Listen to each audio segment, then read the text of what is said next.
Metrology department भी इस बात के लिए फोरकास्ट कर रहा था, प्रेडिक्ट कर रहा था कि इस बार औसतन मानसून से ज़्यादा बारिश आई। अब कहते हैं कि इसकी गिरदावरी होगी, ये होगा वो होगा।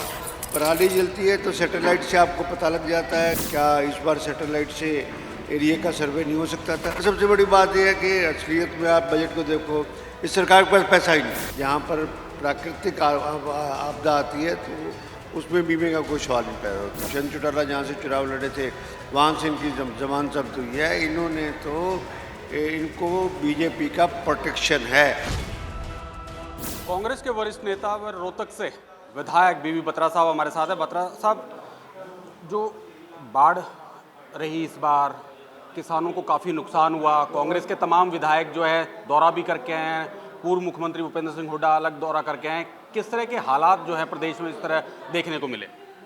ये सब कुछ इस सरकार के कुप्रबंधन से हुआ है। इनको एंटिसिपेट करना चाहिए था और इस बार मेट्रोलॉजी डिपार्टमेंट भी इस बात के लिए फोरकास्ट कर रहा था, प्रेडिक्ट कर रहा था कि इस बार औसतन मानसून से ज़्यादा बारिश आएगी। इन्होंने सभी जो दरिया है उनके तटों को मजबूत नहीं किया। खेतों में पानी घुसा भी सही, तो अब कहते हैं कि इसकी गिरदावरी होगी, ये होगा वो होगा। और वेल, आप पराली जलती है तो सैटेलाइट से आपको पता लग जाता है कि इस किले के अंदर पराली जल रही है, आप वहीं से एफआईआर के ऑर्डर कर देते हैं। क्या इस बार सैटेलाइट से एरिया का सर्वे नहीं हो सकता था? लेटर ऑन एरिया के सर्वे के बाद पर्टिकुलर किले वगैरह बाद में चाहे डिमार्केट होते हैं, पर पता तो लग जाता है ना कि इतने ये में हुआ है।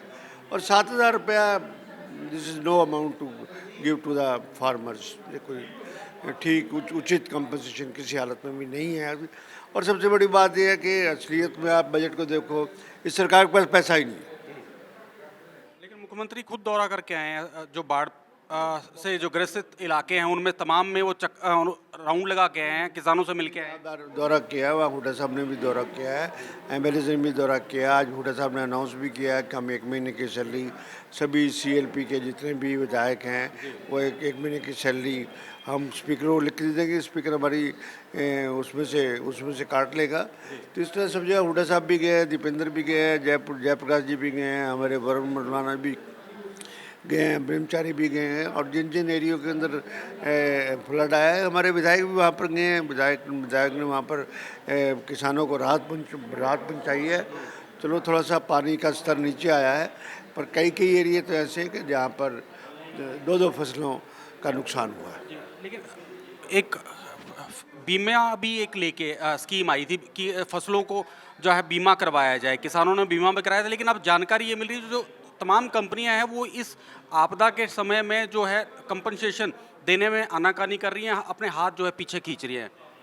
बीमा कंपनियों का शुरू से इस बात के सवाल उठते रहे हैं कि उनका जो मकसद है वो पैसा कमाना है, उनका कंपनसेशन देनी नहीं है। और निश्चित रूप से किसान को तंग करते हैं। और बीमे की रकम में जहाँ पर प्राकृतिक आपदा आती है तो उसमें बीमे का कोई सवाल नहीं पैदा होता। उसमें तो सरकार को टोटल जनरल वो देना चाहिए। और ठीक है कि जहाँ पर एग्रीगेटर लोन होता है, बैंक्स वहाँ पर बीमा कर लेते हैं, पर किसान बीमा करवाए खुश नहीं है।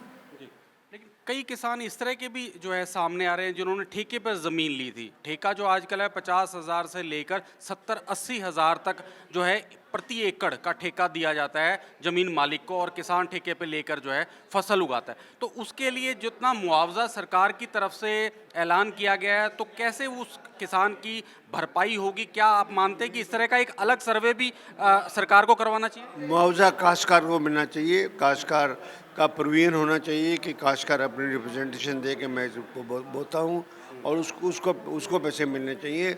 जिम्मेदार ने जिसे ठेके पे दी है उसने ठेके की रकम ले ली। अगर काश्तकार चाहे तो अब जो मुआवजा मिला है उसको ठेके में भी एडजस्ट करवा सकता है। नहीं, बिल्कुल। तो एक अलग सर्वे इस तरह का भी होना चाहिए कि कितने काश्तकार हैं जिन्होंने ज़मीन जो है ठेके पे ली हो। That's not practical, because majority of the land जो होती है वो किसानों की खुद काश्त होती है, क्योंकि आए साल काश्तकार बदलता रहता है, इसलिए वो कोई भी रिस्क नहीं लेता कि एक बार किसी के नाम गिरदावरी हो गई तो ये भी किसान के लिए ठीक नहीं है। ठेकेदार तो लीज़ 1 साल की होती है, 2 साल की लीज़ होती है, रिन्यू करता है। पर यह है कि जो कल्टीवेशन में एक्चुअल कल्टीवेशन रिकॉर्ड में नहीं है पर एक्चुअल कल्टीवेशन में है, उनको कंपनसेशन मिलना चाहिए। कई and Patwari should verified and make a report कि भाई मालिक तो ये है, मालिक के नाम ही गिरदावरी पे है, पर मौके पे फला बंदा इसको काश कर रहा है।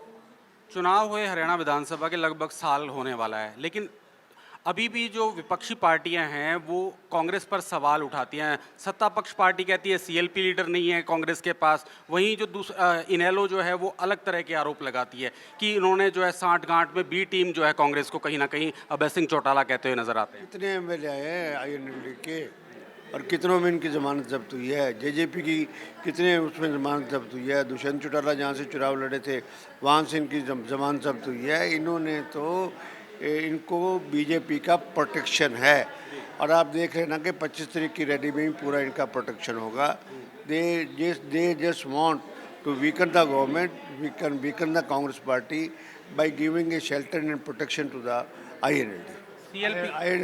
आईएनएलडी अपना आधार खो चुकी है। सीएलपी का भी एक सवाल उठाती रहती है लगातार बीजेपी और तमाम party. Your question is right actually. We are also agitating since long that there should be, because साल होने को है, अब सितंबर में अक्टूबर में रिजल्ट आया था तो साल हो गया है, तो हाईकमांड को चाहिए कि सीएलपी शुक्रिया हमसे बातचीत के लिए। तो कांग्रेस के वरिष्ठ नेता हैं बीबी बत्रा साहब, इन्होंने सरकार से मांग की है कि काश्तकार को जो है कंपनसेशन मिलना चाहिए ज़मींदार की बजाय, जिन्होंने अगर ठेके पर ज़मीन ली है तो उसका नुकसान हुआ है और सरकार को उनका नुकसान की भरपाई करनी चाहिए। मैं अभिषेक तक्षक, कैमरामैन जग्गी के साथ, पीटीसी न्यूज़, चंडीगढ़।